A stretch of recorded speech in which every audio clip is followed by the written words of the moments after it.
जानवरों को तो बूचड़ खाने में ही होना चाहिए। ये सोचते ही उसकी नजरों में एक पल के लिए कातिलाना ठंडक तैर गई। लेकिन जो हाथ उसका हाथ थामे हुए था वो बहुत गर्म था और उस लड़के की आवाज भी बहुत प्यारी थी। वैसे हमें इस समस्या को जड़ से खत्म करने का रास्ता खोजना होगा। हालांकि अभी मेरे पास कोई प्लान नहीं है, पर फिलहाल तो बचकर रहना ही बेहतर है। तुम दोबारा जख्मी नहीं हो सकती। मुझे लगता है मुझे मम्मी पापा से बात करनी चाहिए। असल में अभी इस छोटे बच्चे के शरीर में होने की वजह से मैं चाहकर भी कुछ नहीं कर सकता था। मुझे लगता है कि रोआन दतियान जैसा बंदा जरूर कोई बड़ा गैर कानूनी काम कर रहा होगा। आखिर पिछले जन्म में जब मैं मिडिल स्कूल में था तब भी तो पुलिस उसे पकड़ कर ले गई थी। अफसोस कि मुझे वजह नहीं पता थी, पर उस वक्त मुझे नहीं पता था कि मेरे इस अनजाने कदम और बातों ने रुआन मैंग्याओ को एक बहुत बड़े गुनाह से बचा लिया था। उस छोटी लड़की ने अपने पकड़े हुए हाथ को देखा और सोचा, छोड़ो, अब मेरी परवाह करने वाला कोई है। मुझे उस जानवर जैसे बाप के साथ खुद को बर्बाद नहीं करना चाहिए। लेकिन जैसे ही हम दोनों घर पहुंचे, हमें समझ आ गया कि इतने दिनों से रुआन दतियान वापस क्यों नहीं आया था। मैंग्याओ के घर के दरवाजे पर एक महिला खड़ी थी। वो दिखने में बहुत खूबसूरत थी। उसने मैंग्याओ को देखा और पुकारा, छोटी बेबी। पर मैंग्याओ के चेहरे पर कोई भाव नहीं था। वो अनजाने में ही मेरे पीछे छुप गई। मैंने भी स्वाभाविक रूप से अपना हाथ आगे करके उसे ढाल की तरह छुपा लिया। उस औरत का चेहरा पीला पड़ गया और वो असहज हो गई। उसकी नजर मुझ पर पड़ी। तुम चेन हो ना? याद हूं मैं मैंग्याओ की मां हूं, आंटी चेन। मैंने मन ही मन कहा, अबे तुम्हें कौन याद रखेगा? पर फिर भी सभ्यता से बोला, नमस्ते आंटी। आंटी चेन ने राहत की सांस ली और मैंग्याओ से बोली, मैंग्याओ, मुझे तुमसे कुछ बात करनी है। तभी काम से लौट रही मम्मी हाथ में सब्जियां लिए सीढ़ियां चढ़कर ऊपर आई। मैंग्याओ, चेन, तुम दोनों सीढ़ियों पर क्यों खड़े हो? अंदर आओ ना, फ्रिज में तरबूज रखा है। तभी उनकी नजर उस औरत पर पड़ी और वे चौंक गईं। चेन हुई, तुम वापस आ गई। आखिरकार हम चारों घर के अंदर आ गए। मैंग्याओ ने शुरू से लेकर अंत तक अपनी मां से एक शब्द भी नहीं कहा। जब आंटी चेन ने उसका हाथ पकड़ने की कोशिश की तो वो पीछे हट गई। वो औरत इतनी शर्मिंदा थी कि उसे समझ नहीं आ रहा था कि हाथ पैर कहां रखे। मम्मी ने एक ठंडी सांस ली। चेन, तुम मैंग्याओ को अंदर कमरे में ले जाकर होमवर्क कराओ, तरबूज भी अंदर ले जाओ। मैंने अंदर जाकर जानबूझकर दरवाजा थोड़ा खुला छोड़ दिया और दरवाजे से कान लगाकर उनकी बातें सुनने लगा। मैं ध्यान से सुन ही रहा था कि अचानक मेरे कान के पास एक हल्की सी फुसफुसाहट आई। तुम इतने ध्यान से क्या सुन रहे हो कि वे क्या बात कर रहे हैं? मैं डर के मारे उछल पड़ा। अरे बाप रे, मेरी चीख निकल गई। बाहर से मम्मी की चिल्लाने की आवाज आई, जान चेन, अगर तूने फिर कोई गाली दी तो तेरी चमड़ी उधेड़ दूंगी। मैं अभी आकर तेरा होमवर्क चेक करती हूं। अरे समझ गया मम्मी, मैंने जवाब दिया। फिर मैंने मुड़कर मैंग्याओ के गाल खींचे। अब दोबारा मुझे डरा कर दिखा जरा। मैंग्याओ पीछे नहीं हटी, बस मासूमियत से बोली, सॉरी भैया। उसकी मासूम हिरन जैसी आंखों को देखकर मेरा गुस्सा शांत हो गया। वैसे तुम्हें यह जानने का मन नहीं है कि तुम्हारी मां क्या कह रही हैं? जानकर भी क्या कर लूंगी। मैंग्याओ का लहजा बहुत बेपरवाह था। वैसे भी उन्हें मैं नहीं चाहिए। 1 साल पहले जब उसकी मां छोड़कर गई थी, उसके बाद वो एक बार भी पलट कर नहीं आई। वो जानती थी कि रुआन दतियान कैसा इंसान है और मैंग्याओ के साथ क्या हो सकता है, पर फिर भी उसने कलेजे पर पत्थर रखकर अपनी बच्ची को उस नरक में छोड़ दिया था। जब मैं री इनकारनेट होकर आया ही था तो शुरुआती दिनों में मैंने रुआन दतियान को मैंग्याओ को पीटते हुए चिल्लाते सुना था, तेरी कमीनी मां तुझे छोड़कर भाग गई, तू भी किसी काम की नहीं है, तू भागती क्यों नहीं? जा ढूंढ उसे। हा हा हा, वो तुझे नहीं अपनाएगी। तू मेरी औलाद है, तेरे खून में मेरा अंश है। जब वो तुझे नहीं चाहती तो दुनिया में कौन तुझे अपनाएगा? मैं सच में कोई 8 साल का बच्चा नहीं था, इसलिए मुझे ये बातें अच्छी तरह याद थीं। आज जब मैंने मैंग्याओ के मुंह से इतनी आसानी से सुना कि उसे मैं नहीं चाहिए, तो मुझसे रहा नहीं गया। तुम्हें कैसे पता? क्या पता वो इस बार तुम्हें अपने साथ ले जाने आई हो। मैं पिछले जन्म में बहुत सुख सुविधाओं में पला बढ़ा था। मुझे जिंदगी में कभी बड़े झटके नहीं मिले थे, इसलिए मैं उम्मीद से भरा हुआ इंसान था। मैंने बहुत सहजता से ये बात कह दी, लेकिन मैंग्याओ ने मेरी आंखों में देखते हुए बहुत गंभीरता से कहा, भैया, मैं पहले उसे ढूंढने गई थी। उसने एक बहुत अमीर आदमी से सगाई कर ली है। पर जब उसने मुझे देखा तो उसके चेहरे का रंग ऐसे उड़ गया जैसे उसने कोई भूत देख लिया हो। शायद उसे उम्मीद नहीं थी कि मैं अभी तक जिंदा हूं। उस अमीर आदमी ने मुझे देखा और हैरान होकर कहा कि यह बच्ची तो बहुत जख्मी है। पर मेरी मां ने उसका हाथ खींचा और बोली, ऐसे लफड़ों में मत पड़ो, आजकल बच्चे भी ठगी करते हैं। और वो उसे खींच कर ले गई। मैंग्याओ ने यह बात बहुत सादगी से कही, पर यह सुनकर मेरे हाथ की पेन पर पकड़ मजबूत हो गई। उस वक्त ये नन्ही बच्ची कितनी टूटी होगी। उसने कितनी हिम्मत जुटाकर अपनी मां को ढूंढा होगा, पर हकीकत का यह थप्पड़ उसके बाप की मार से भी ज्यादा दर्दनाक रहा होगा। कोई मुझे नहीं चाहता, मैंग्याओ ने धीमी आवाज में कहा। उसकी लंबी पलकों ने उसकी आंखों के दर्द को छुपा लिया। वो इस बार भी मुझे लेने नहीं आई है। बकवास मत करो। मैंने भावुक होकर उसके सिर पर हाथ फेरा। मेरे मम्मी पापा तुम्हें बहुत प्यार करते हैं। वे तो चाहते हैं कि तुम उनकी सगी बेटी बन जाओ। तुम अभी बच्ची हो, इतनी नेगेटिव बातें मत सोचा करो। तुम बस थोड़ी सी अनलकी बच्ची हो। तुम्हें पता है, तुमने 8 साल की उम्र से पहले ही अपनी जिंदगी के सारे दुख झेल लिए हैं। अब आगे की पूरी जिंदगी तुम सिर्फ खुशियां ही भोगोगी। सब ठीक हो जाएगा, समझे? मेंग्याओ ने सिर उठाकर मुझे देखा। उसकी आंखें चमक रही थीं। सच में भैया? मैंने दृढ़ता से सिर हिलाया। हाँ, बिल्कुल सच। तो भैया मुझे कभी नहीं छोड़ेगा ना? उसने फुसफुसाकर पूछा और छोटे से हाथ से मेरी टी शर्ट का कोना पकड़ लिया। मुझे लगा कि यह बात थोड़ी अजीब लग रही है, पर उसकी आंखों में आंसू देखकर मैंने हाँ में सिर हिला दिया। बेफिक्र रहो। वैसे मुझे समझ नहीं आता, इतनी प्यारी, समझदार और शांत बेटी को कौन छोड़ता है यार? सच में इस लड़की का पूरा परिवार ही सिरफिरा है। दूसरी तरफ मेंग्याओ ने मेरी नजरों से बचकर धीरे से अपने होठों पर मुस्कान लाई। देखना, सीधे और भले लोगों को बेवकूफ बनाना कितना आसान होता है। उसने मन ही मन सोचा कि वो कभी किसी और को चेन भैया को बेवकूफ नहीं बनाने देगी। और मैं सोच रहा था कि मेंग्याओ को जितना जान रहा हूं, उतना ही समझ आ रहा है कि पिछले जन्म में वो वैसी साइको क्यों बनी थी। ऐसे माहौल में उसका जिंदा बच जाना ही बहुत बड़ी बात थी। सुधरना तो दूर की बात है, पर इस जन्म में मैं उसे एक देश की अच्छी और जिम्मेदार नागरिक बनाकर ही दम लूंगा। जब हम दोनों कमरे से बाहर आए तो आंटी चेन जा चुकी थी। मम्मी ने मेंग्याओ का हाथ पकड़ा। उनकी आंखों में दया और दर्द था। मेंग्याओ बेटा, तुम्हारे पापा को गैर इरादतन हत्या के जुर्म में जेल हो रही है। उन्हें कुछ साल की सजा होगी। मेंग्याओ ने बिना किसी रिएक्शन के सिर हिलाया। कायदे से तो तुम्हें अपनी मां के साथ रहना चाहिए था, पर तुम्हारी मां की कुछ मजबूरियां हैं। तो क्या तुम अब से मेरे अंकल और चेन भैया के साथ हमारे घर में रहोगी? मम्मी के चेहरे पर बेबसी थी। आंटी चेन बाहर उनके आगे रोने लगी थी कि उसकी शादी होने वाली है और उसके पति को इस बेटी के बारे में नहीं पता। मम्मी का दिल सख्त हो गया था, पर जब उस औरत ने कहा कि अगर आप नहीं रखोगी तो मैं इसे सोसाइटी के किसी भी अनाथ आश्रम या किसी के पास छोड़ दूंगी, तो मम्मी का दिल मेंग्याओ के लिए पसीज गया। तुम्हारी माँ ने तुम्हें छोड़ा नहीं है बेटा। उसने एक बैंक कार्ड दिया है और हर महीने पैसे भेजेगी। जब भी तुम्हें उससे मिलना होगा, आंटी तुम्हारी बात करा देगी। मम्मी की बात पूरी भी नहीं हुई थी कि मेंग्याओ ने बहुत धीमी आवाज में कहा, आंटी मैं आपके साथ रहने को तैयार हूं। वे सारे पैसे आप रख लेना। मुझे बस पढ़ाई करनी है और 2 वक्त का खाना चाहिए। मैं बहुत अच्छी बच्ची बनकर रहूंगी और आपको कभी परेशान नहीं करूंगी। उसने मम्मी के पल्लू को पकड़ा। आंटी प्लीज मुझे मत ठुकराना। ये देखते ही मम्मी की आंखों से आंसू बह निकले। चलो भाई, अब ये छोटी साइको सच में मेरी सगी बहन बन चुकी थी। पर सच कहूं तो मुझे अंदर से थोड़ी खुशी भी हुई। उम्मीद है कि उसका बाप कभी जेल से बाहर ना आए, ताकि मेंग्याओ इस बार खुशी खुशी बड़ी हो सके। मेंग्याओ पक्के तौर पर हमारे घर में रहने लगी। उसके बाप को कितने साल की सजा होगी, ये अभी साफ नहीं था। रात को मैंने मम्मी को पापा से फुसफुसाते हुए सुना। उसकी माँ भी चाहती है कि मेंग्याओ मर जाए। वो तो कह रही थी कि ये लड़की अपने बाप जैसी ढीठ है, इतनी मार खाने के बाद भी जिंदा कैसे बच गई। मम्मी की आवाज में भयानक गुस्सा था। कमरे के बाहर खड़े होकर मेरा खून भी खौल उठा। उस घर में कोई भी नहीं चाहता था कि मेंग्याओ जिंदा रहे, यहां तक कि उसके सगे माए बाप भी नहीं। मुझे अब समझ आया कि मेंग्याओ हमारे घर में हर काम इतने डर डर कर और संभल कर क्यों करती थी।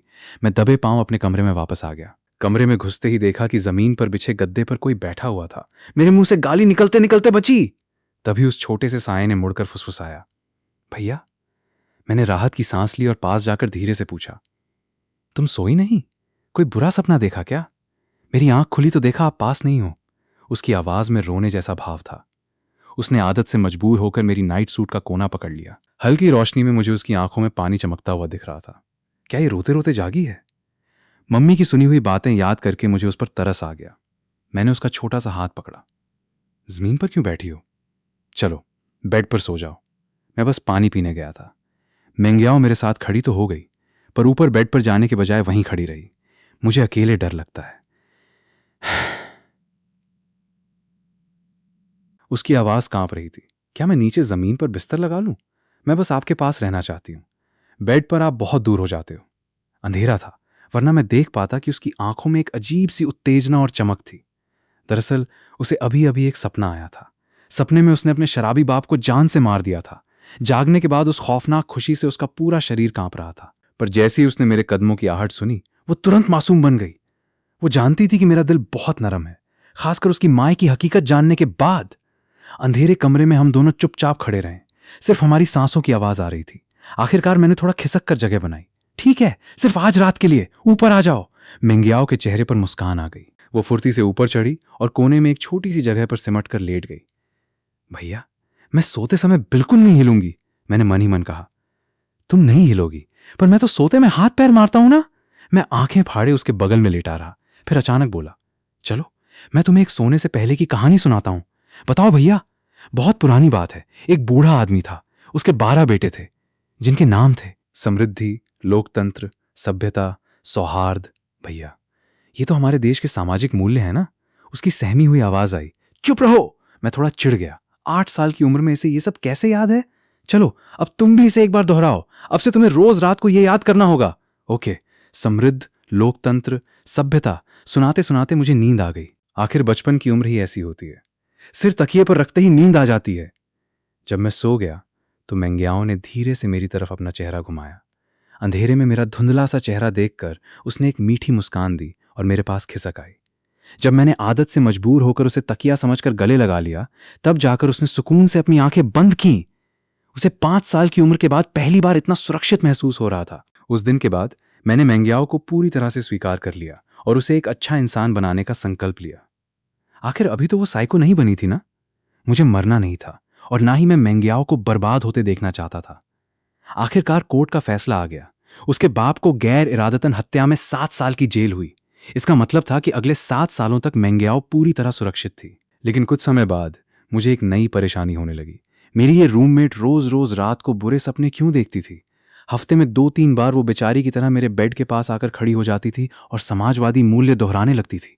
रुआन मेंग्याओ, अगर तुमने फिर से मुझे डराया तो मैं मम्मी को बुलाकर तुम्हारे साथ सुला दूंगा, मैंने गुस्से में घूरते हुए कहा। मेंग्याओ ने अपनी पलकें झपकाईं। उसकी आंखें बिल्कुल मासूम लग रही थीं। पर अब मुझ पर इसका असर नहीं होता था। वो बेड पर आती तो मासूम बनकर थी, पर सुबह जब मेरी आंख खुलती तो मैं उसे किसी बड़ी टेडी बियर की तरह कसकर जकड़े रहता था। अबे ये सही तरीका है क्या? हम अब 2-3 साल के बच्चे नहीं हैं। हमारे घर में आधा साल बिताने के बाद मेंग्याओ का रंग गोरा हो गया था, गालों पर थोड़ा मांस आ गया था और उसकी हाइट भी बढ़ गई थी। वो अब एक सुंदर लड़की जैसी दिखने लगी थी, पर मेरे सामने वो अभी भी एकदम सीधी बनी रहती थी। जब मैंने उसे डांटा तो उसने बस इतना कहा, ओह समझ गई, और उदास मुंह बनाकर जाने लगी। रुको, मैंने उसे रोका। जब उसने चमकती आंखों से मेरी तरफ देखा तो मैंने पूछा, अगर क्लास के 2 लड़के लियू ची और ची हान आपस में लड़ने लगे और तुम उन्हें देखो तो तुम क्या करोगी? मेंग्याओ के मन में आया, भाड़ में जाएं साले, मैं तो उन्हें लड़ने के लिए चाकू दे दूं। पर मेरी गंभीर और सख्त नजरों को देखकर उसने बहुत शरीफों की तरह कहा, मैं उन्हें रोकूंगी और किसी को भेजकर टीचर को बुलाऊंगी। मैंने संतुष्ट होकर सिर हिलाया। गुड, अब जाकर सो जाओ। मुझे लगा कि मेरी दी हुई शिक्षा रंग ला रही है। कम से कम वो सुधर तो रही थी। मेरी खुशी देखकर मेंग्याओ ने कहा, गुड नाइट भैया, और बेड पर चढ़ गई। पर रात को जब मुझे सूसू आई और मेरी आंख खुली तो देखा कि मेंग्याओ बेड के नीचे कालीन पर मेरे बिल्कुल पास सोई हुई थी। अगले ही दिन मैंने मम्मी पापा से कह दिया, मैं लगभग 9 साल का होने वाला हूं, अब मेंग्याओ के साथ एक ही कमरे में सोना सही नहीं है। दलिया पी रही मेंग्याओ ने नीचे नजरें करके अपनी चम्मच को कसकर पकड़ लिया। भैया अब मेरी बात नहीं मान रहे हैं। मेंग्याओ घर में हमेशा बहुत सीधी और आज्ञाकारी रहती थी, पर स्कूल में वो कोल्ड क्वीन थी। मेरे अलावा किसी से बात नहीं करती थी। लेकिन जब मैंने उससे कहा कि उसे सबके साथ घुल मिलकर रहना चाहिए तो उसने दोस्त बनाने शुरू कर दिए। यहां तक कि पुरानी जुआन जिसने उसका बैग फेंका था भी अब उसकी बेस्ट फ्रेंड बनना चाहती थी। अब हम 6ठी क्लास में आ चुके थे। वो क्लास की सबसे पॉपुलर और होनहार स्टूडेंट बन चुकी थी, जिसके मार्क्स हमेशा टॉप पे रहते थे। अबे चेन, अपने मार्क्स देख, इतने घटिया नंबरों के साथ तू बाहर खेलने जाएगा? चल चुपचाप पढ़ाई कर। सच कहूं तो मेरे मार्क्स बुरे नहीं थे, पर मेंग्याओ हमेशा 100 में से 100 लाती थी। उसके आगे मेरी तुलना होते ही मम्मी मुझ पर भड़क जाती थी। अबे एक री इनकारनेट हुए बंदे से ये मत पूछो कि वो 11 साल के बच्चे से कम मार्क्स क्यों ला रहा है। 25 साल की उम्र के बाद 5वीं 6ठी की मैथ्स करके देखो, पसीने छूट जाते हैं। मम्मी को डांटते देख मेंग्याओ बोली, आंटी मैं चेन भैया को पढ़ा सकती हूँ। मैंने उसे घूरा हूं, थोड़ी बड़ी क्या हो गई, अब मुझे भैया बोलना बंद कर दिया। पर मम्मी मेंग्याओ पर बहुत प्यार लुटाती थी। नहीं बेटा, तुम्हारी पढ़ाई डिस्टर्ब नहीं होनी चाहिए। तुम्हारी टीचर ने कहा है कि तुम्हारा टॉप स्कूल में एडमिशन पक्का है। फिर उन्होंने मेरी तरफ देखा। मैंने आह भरी, मैं अच्छे मार्क्स ले आऊंगा, आप चिंता मत करो, देखते हैं। कल हमें नया घर शिफ्ट करना है, सुबह जल्दी उठ जाना। हाँ, हम आखिरकार नया घर शिफ्ट कर रहे थे। मम्मी हमेशा से मेंग्याओ को इस पुराने मोहल्ले से दूर ले जाना चाहती थी, ताकि अगर उसका बाप जेल से छूटे भी तो हमें ढूंढ न पाए। मम्मी के लिए मेंग्याओ अब सगी बेटी जैसी बन चुकी थी। उस रात हम आखिरी बार एक कमरे में सो रहे थे। नए घर में हम दोनों के अलग अलग कमरे थे। मैं बहुत खुश था, पर मेंग्याओ उदास दिख रही थी, खासकर तब जब उसने देखा कि मैंने अपने बैग से एक गुलाबी रंग का गिफ्ट निकाला। उसकी आंखें ठंडी पड़ गईं। ये क्या है? मैं भी थोड़ा हैरान था। फिर मुझे समझ आया कि क्लास की किसी लड़की ने चुपके से मेरे बैग में ये डाला था। अंदर एक गुलाबी रंग का नोट था जिस पर एक चैट आईडी लिखी थी और लिखा था, चेन, क्या हम ऑनलाइन फ्रेंड्स बन सकते हैं? साथ में पढ़ाई करेंगे। मुझे पढ़ाई पसंद नहीं है। मैंने वो नोट जेब में रख लिया ताकि सोमवार को वापस कर सकूं। मैं कोई साइको नहीं था जो 11-12 साल की बच्ची के प्रपोजल पर खुश होता। मुझे बस अजीब लग रहा था। मेंग्याओ अपनी बड़ी बड़ी आंखों से मुझे घूर रही थी। भैया, ये क्या है? मैंने गंभीरता से कहा। छोटी बच्चियों को यह सब जानने की जरूरत नहीं है, तुम बस अपनी पढ़ाई पर ध्यान दो। मेंग्याओ ने कुछ नहीं कहा, बस उदास चेहरा बनाकर मुझे घूरती रही। मैंने उसका सिर हाथ से पकड़कर दूसरी तरफ घुमा दिया।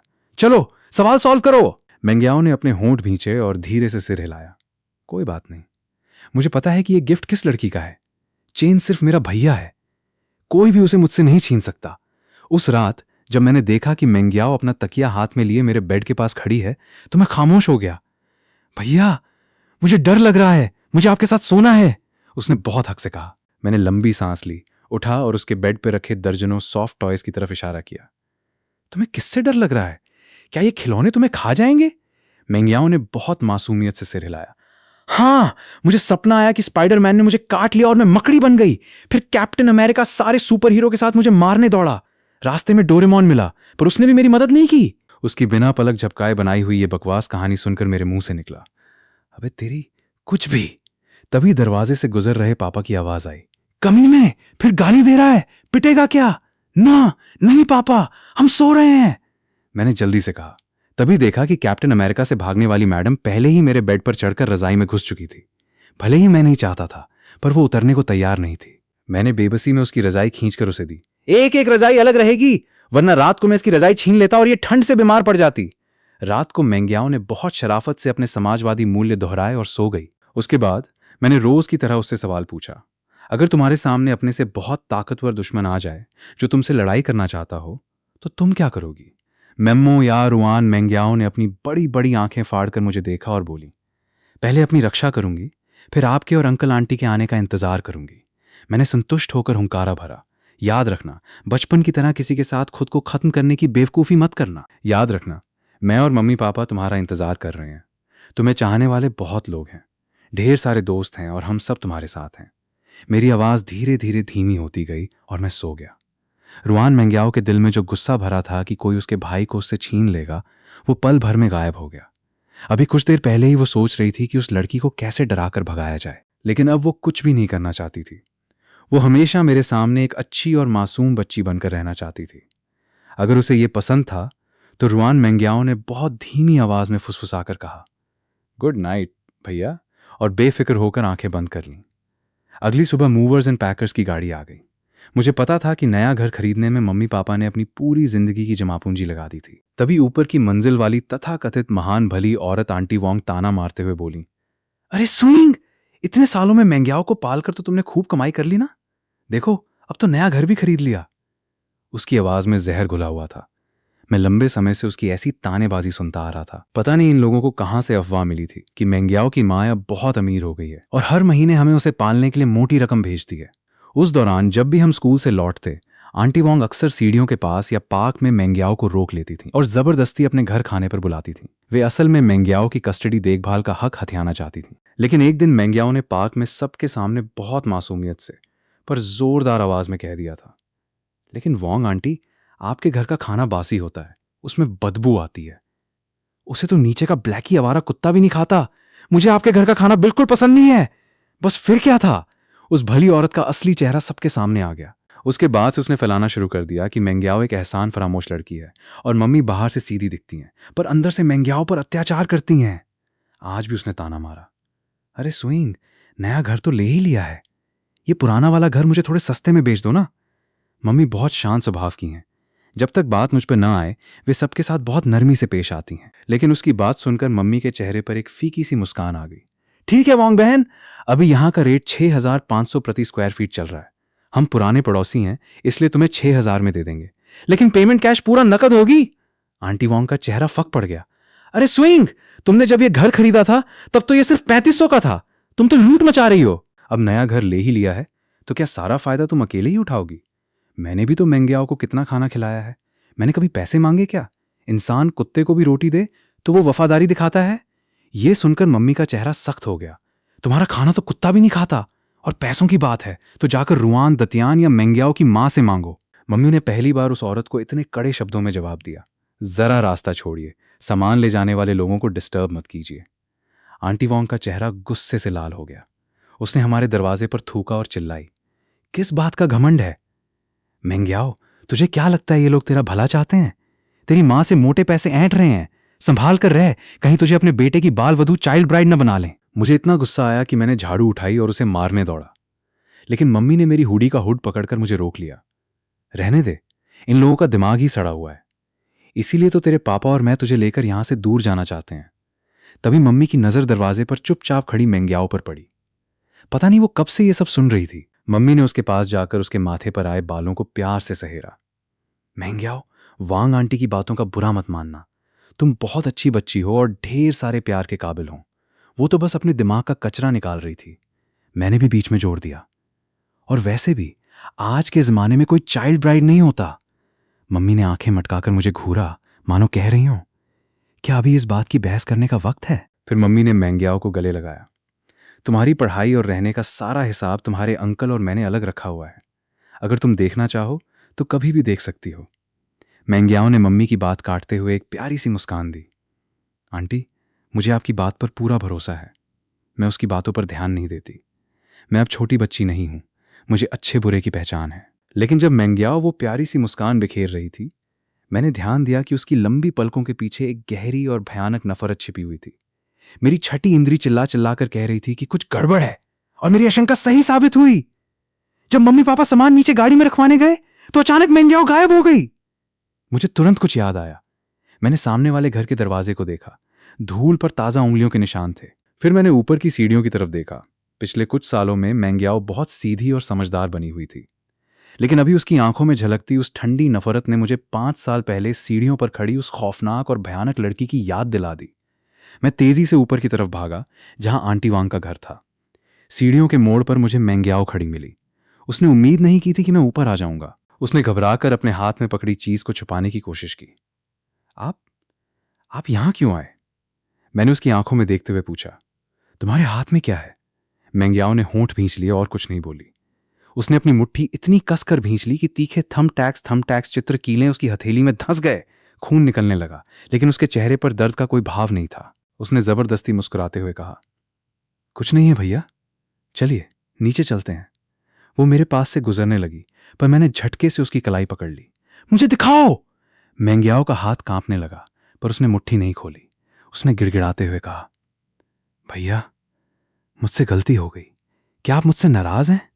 फिर उसने सहम कर जोड़ा, मैंने अभी कुछ किया नहीं है। सच में ये कोई बड़ी गलती नहीं है। उसने डरते डरते मेरी तरफ देखा, लेकिन मेरा चेहरा बिल्कुल सपाट और सख्त था। मैंने ठंडे स्वर में कहा, हाथ खोलो! वो मेरे गुस्से से बहुत डरती थी। उसने कांपते हुए अपनी जख्मी हथेली खोली। उसकी हथेली खून से लथपथ थी। जख्मों से भरे उस छोटे से हाथ में तीखे थम टैक्स धंसे हुए थे। उसने धीमी आवाज में कहा, मैंने कोई बुरा काम नहीं किया है, प्लीज गुस्सा मत होइए। मैं हमेशा बहुत शांत रहता था। इन सालों में मेंग्याओ इतनी समझदार रही थी कि उसने कभी मुझे गुस्सा होने का मौका ही नहीं दिया था। इसलिए यह पहली बार था जब उसने मुझे इस कदर खौफनाक गुस्से में देखा था। मेरा हाथ कांप रहा था। मैंने उसके खून से सने हाथ और उन तीखे पिंस को देखा। वो बिना दर्द महसूस किए उस तीखी चीज को दबाए बैठी थी। तुम वांग औरत से बदला लेना चाहती थी, सीढ़ियों पर थम टैक्स बिछाकर? तुम्हें पता भी है कि अगर कोई सीढ़ियों से फिसलकर इन पर गिरा तो उसकी जान भी जा सकती है। मेरी आवाज बर्फ जैसी ठंडी थी। मेरी नजर सीढ़ियों के कोने में रखी तेल की बोतल पर पड़ी, जो उसने सीढ़ियों को फिसलन भरा बनाने के लिए रखी थी। तभी नीचे से मम्मी की पुकार सुनाई दी, चेन, मेंग्याओ, तुम दोनों कहां हो? सामान पैक हो गया। मेंग्याओ मानो होश में आई। वो घबराकर मेरे कपड़े का कोना पकड़ने के लिए हाथ बढ़ाने लगी, बिल्कुल बचपन की तरह। लेकिन अचानक वो रुक गई।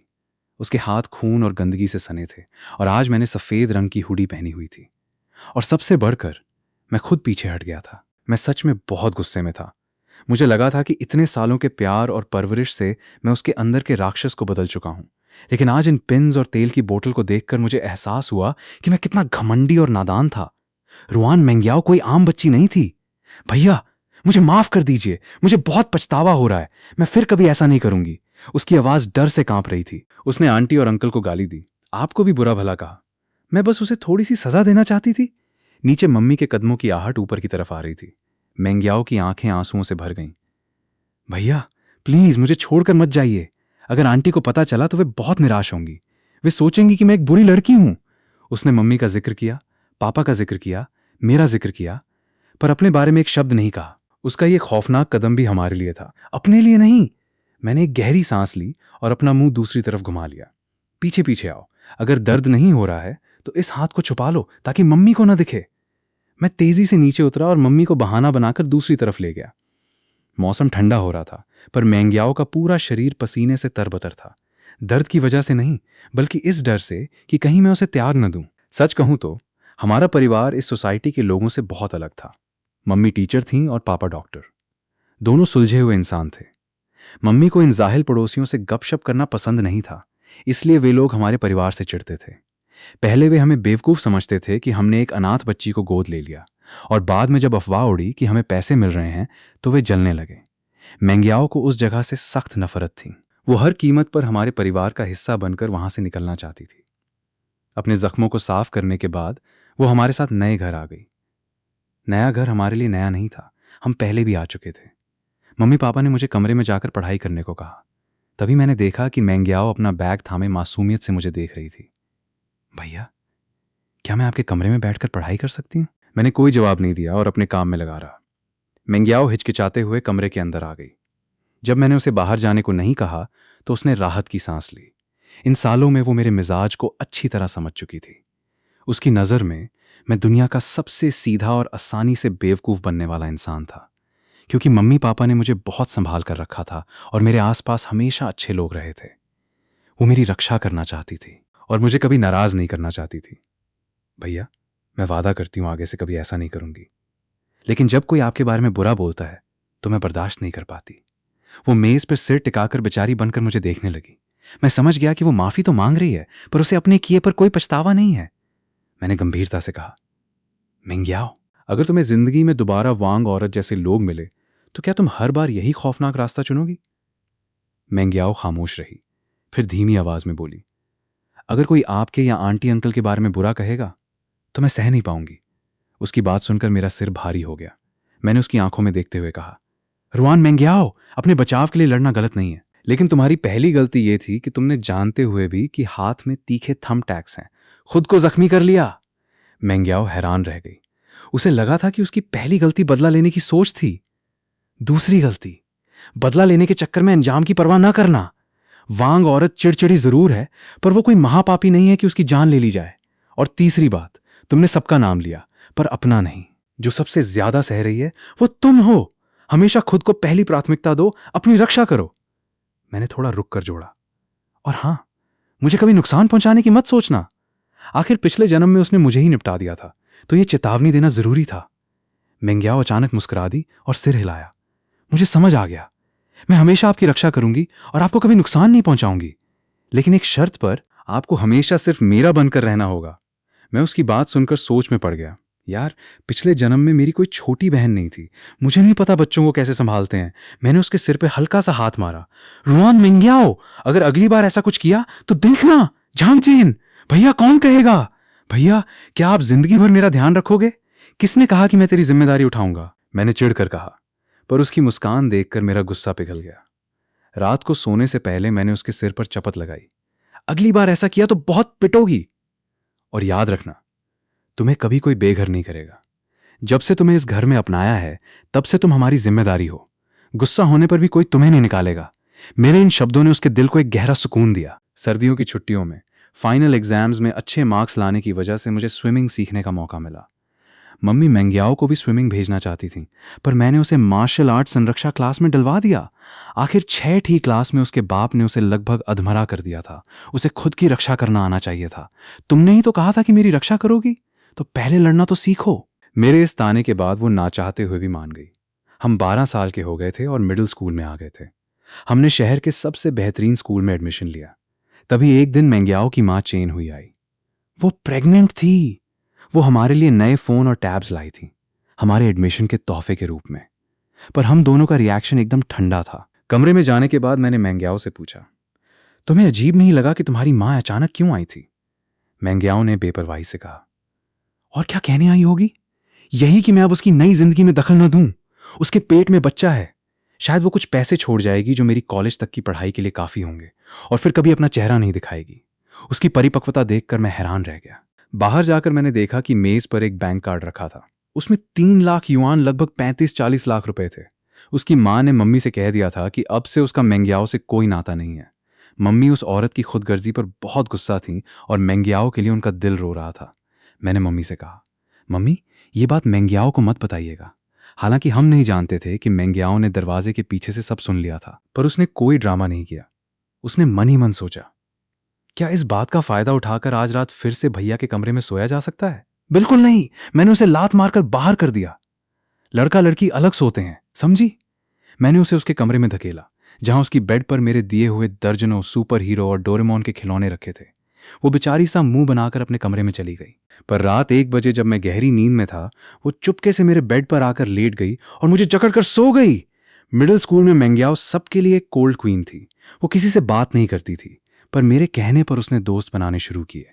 अब हम 8वीं क्लास में थे।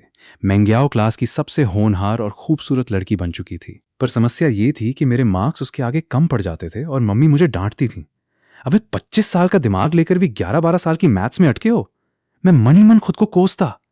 नए घर में शिफ्ट होने वाली रात मेंग्याओ ने मेरे बैग में एक गुलाबी रंग का लिफाफा देखा। क्लास की किसी लड़की ने मुझे लव लेटर दिया था। मेंग्याओ की आंखें बर्फ जैसी ठंडी हो गईं। भैया, ये क्या है? मैंने लिफाफा जेब में रखते हुए कहा, तुम्हें इससे मतलब नहीं होना चाहिए, पढ़ाई पर ध्यान दो। मेंग्याओ ने अपने होंठ भींचे। कोई बात नहीं, मुझे पता है ये किस लड़की का काम है। चेन भैया सिर्फ मेरे हैं, कोई उन्हें मुझसे नहीं छीन सकता। उस रात वो फिर अपना तकिया लेकर मेरे बेड के पास आ खड़ी हुई। भैया, मुझे डर लग रहा है, मैंने झुंझलाकर कहा। अब किस बात का डर? मुझे सपना आया कि स्पाइडरमैन ने मुझे काट लिया, फिर कैप्टन अमेरिका और डोरेमोन मुझे मारने दौड़े।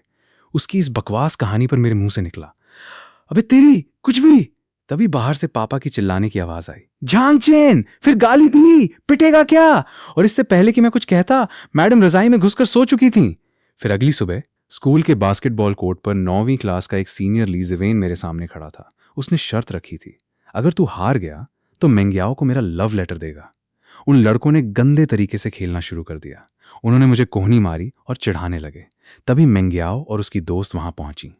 मेंग्याओ के हाथ में ठंडे पानी की बोतल थी जो वो मेरे लिए लाई थी। लेकिन जब उसने देखा कि वे लोग मुझे परेशान कर रहे हैं और मेंग्याओ को भाभी कहकर मजाक उड़ा रहे हैं, तो उसकी आंखें खौफनाक हद तक ठंडी पड़ गईं।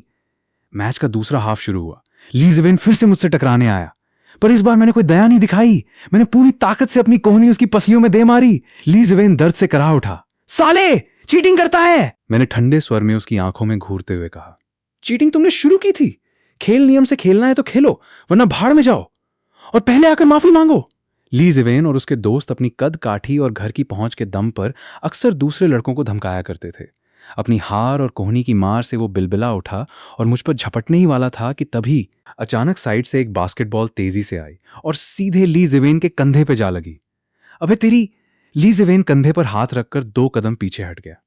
सबने मुड़कर देखा तो स्कूल यूनिफॉर्म पहने एक लड़की हाथ में पानी की बोतल लिए धीमे धीमे कदमों से हमारी तरफ आ रही थी। उसके चेहरे पर कमाल की ठंडक थी।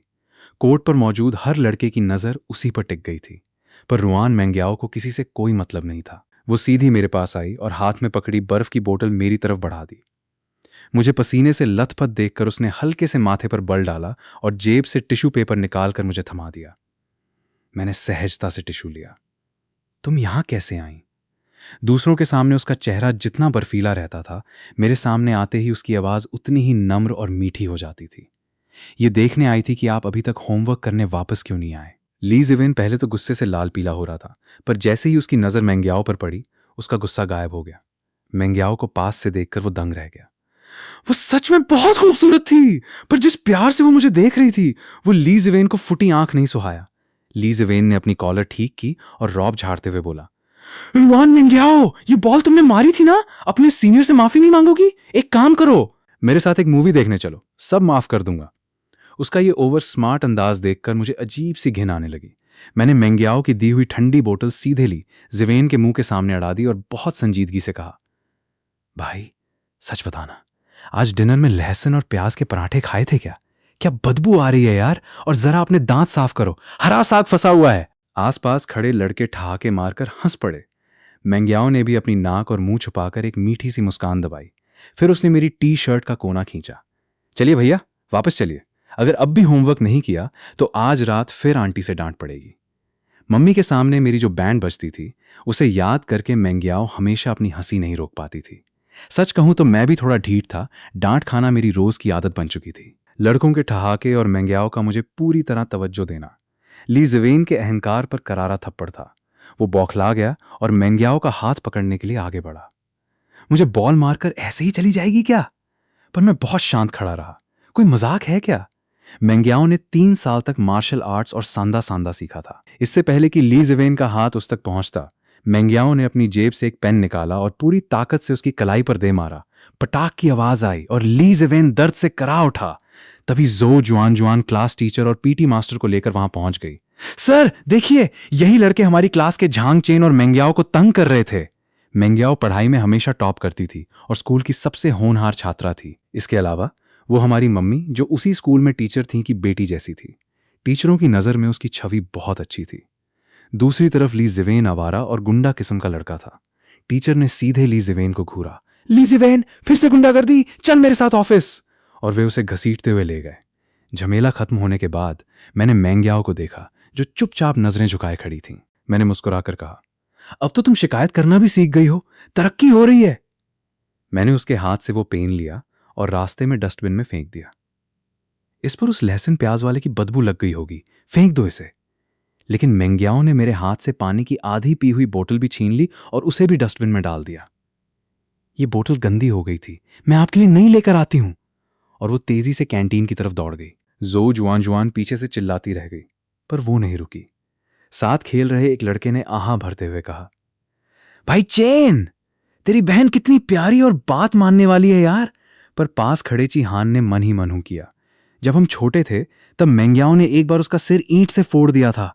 तब से चीहान मेंग्याओ को किसी खौफनाक डायन से कम नहीं समझता था। अबे चीहान, तू ऐसे मुंह क्यों बना रहा है? ऐसी बहन तो किस्मत वालों को मिलती है, चीहान ने मन ही मन कहा। तुम्हें क्या पता, ये बाहर से जितनी मासूम दिखती है, अंदर से उतनी ही खतरनाक है। धीरे धीरे मैं भी इस उम्र और इस माहौल में पूरी तरह ढल चुका था। पिछले जन्म में मुझे इतनी कम उम्र में कभी इतना सुकून नहीं मिला था, पर इस जन्म में धूप में दौड़कर मेरे लिए पानी लाती इस सुंदर सी लड़की को देखकर मुझे लगता था कि मैंने पुनर्जन्म लेकर बहुत बड़ा काम किया है।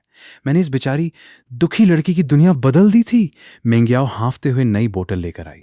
मैंने बोतल ली, उसका ढक्कन खोला और वापस उसके हाथ में थमा दिया। इतनी तेज क्यों भागी? लो, पहले पानी पियो। पास खड़े लड़के मजाक उड़ाने लगे। आहा, भैया अपनी बहन का कितना ख्याल रखता है। मैंने हंसकर सबको एक एक लात मारी। चलो बे, किसे बहन बोल रहे हो? जो जुआन जुआन ने मेंग्याओ का हाथ थाम लिया। मेंग्याओ, तुम सच में भाई प्रेमी ब्रदर कॉम्प्लेक्स हो ना? मेंग्याओ की नजरें सिर्फ मुझ पर टिकी थीं। उसने जुआन जुआन की बात का कोई जवाब नहीं दिया, बस एक हल्की सी मुस्कान दी।